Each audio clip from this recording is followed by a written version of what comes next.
If you're watching this video, you know exactly what I'm about to talk about. The Dallas Mavericks have just made the worst trade in NBA history. My name is Reborn, and today we'll be diving right into the trade that shocked the world. What trade am I talking about? Well, have you been living under a rock? Last week, at around 12:12 a.m. Saturday night/Sunday morning, Shams broke the news that the Dallas Mavericks have traded their superstar Luka Doncic for Anthony Davis. Everyone thought the trade was a joke at first. People thought Shams was hacked, that it was an early April Fool's joke. But when other sources around the NBA began to confirm the news that the trade was actually real, it all settled in and people were actually all completely blindsided by this trade. To me, it's still baffling. Why did Dallas do this? Why would you trade your 25-year-old superstar who just took you to the finals last year in exchange for Anthony Davis, who's by no means a bad player? He's an all-time great in his own right, but he's 31 years old. You could argue he's probably on the backside of his prime compared to Luka Doncic, who hasn't even entered his prime yet. Why did Dallas do this?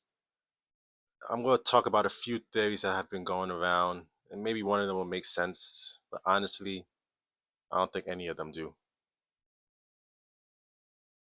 One of the rumors slash theories that have been going around is that Luka would have signed the Supermax this offseason when it's time for him to sign. And during the press conference with the Lakers, Luka was actually asked this, and he laughed at it. Of who's giving up that kind of money? Be for real. Come on. Luka was obviously signing that contract. Even if he had problems with Dallas, he was still signing that contract. So that theory, that rumor, it just doesn't make any sense. The second theory is that some say that Nico Harrison, the general manager of the Dallas Mavericks, the one who orchestrated this trade, just didn't like Luka. Now that's somewhat more believable. Like, yeah, he was brought in after Luka was already there, so Luka's not his guy and all that other stuff, but it still doesn't really make sense. Why would you do that trade and make yourself public enemy number one in Dallas? I understand that Luka has trouble staying in game shape, maybe coming into training camp overweight or this, that, and that, and it just still, I don't think that's a valid reason to actually go through with a franchise altering trade, which this is what it is, a franchise altering trade. And again, it's just, if I seem confused, it's because I am. Luka literally just took the team to the finals in 2024. The team is literally constructed around Luka Doncic, having Kyrie as the second ball handler, having Klay Thompson. Klay Thompson came to Dallas to play with Luka.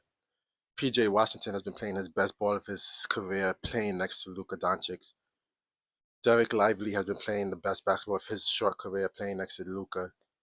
It's just the team is constructed around Luka's heliocentric style of play, and they just threw it all away.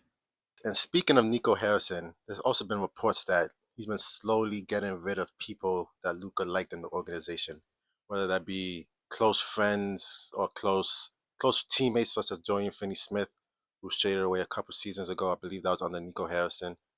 To trainers and front office people that Luka enjoyed being around, enjoyed talking to. He was slowly getting rid of those people, and Luka even hinted at this in his press conference when he said he kind of seen this coming. Why would he seen this coming if he was happy in Dallas? Because he knew there was somebody in Dallas that just didn't want him in Dallas, and unfortunately, that was Nico Harrison. There's even a wilder theory that the owners of Dallas wanted this to happen because they want to introduce casinos and gambling into Texas. And by trading Luka Doncic, they're putting pressure on the city and the team to either let them create casinos in Dallas or in Texas, or they'll take the team and move them to Las Vegas. They're basically holding the most loyal franchise, most loyal fan base hostage just to make more money. It's very unfair to the fan base of Dallas, to the fans of Dallas, and it's just a mess all around. Why do something like that to one of the most loyal fan bases in the NBA? So now that it's been a week from since the trade happened, what's next for both franchises? Well, for the Lakers, that's easy. You build around Luka Doncic, the 25-year-old superstar. Rob Pelinka already proven that he's willing to do this by trading for Mark Williams this past trade deadline. A very lob threat defensive big that Luka's used to playing with. In the short term, you see how Luka and LeBron bounce off each other. They're probably going to make the playoffs this year. We'll see how far they go. We already seen over the last 2, 3 seasons what Luka could do in the playoffs with just a decent team. So giving him a 40-year-old LeBron who's been playing out of his mind recently, it's just unfair. On the other side, for the Dallas Mavericks, in the short term, you'll be contending for the playoffs as well with Kyrie, Clay, Anthony Davis. Again, I mentioned PJ Washington, Spencer Dinwiddie's still there. The Dallas Mavericks still have a good team, but in my opinion, the construction isn't without Luka. I think it all falls apart. Obviously, we gotta wait for them to play. They play later today as I'm recording this video, 2/8/25. So their first game with Anthony Davis is today. So we'll see how that goes, how they gel together. In my opinion, I think they're gonna make the playoffs, but they won't get very far. In the long term, the Dallas Mavericks need to rebuild trust in their fan base, which I believe they lost. I honestly think that's gonna be the hardest thing to do. Trading a beloved franchise legend. Luka's only been there for 7 6 7 years. I don't think it's too early to call him a Dallas Maverick legend. I personally don't think either team makes it very far in the playoffs this year, but it's very hard to bet against Luka and LeBron in the playoffs. Just off of sheer superstardom, it's very hard to bet against them. And Luka's probably gonna be playing with a chip on his shoulder for the rest of the season. Hell, for the rest of his career possibly. So we'll see what that leads to.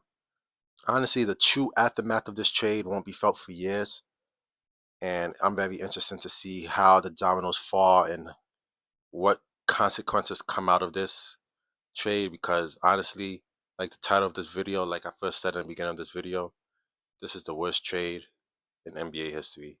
Thank you for watching. Stay tuned for the next one. Be born out.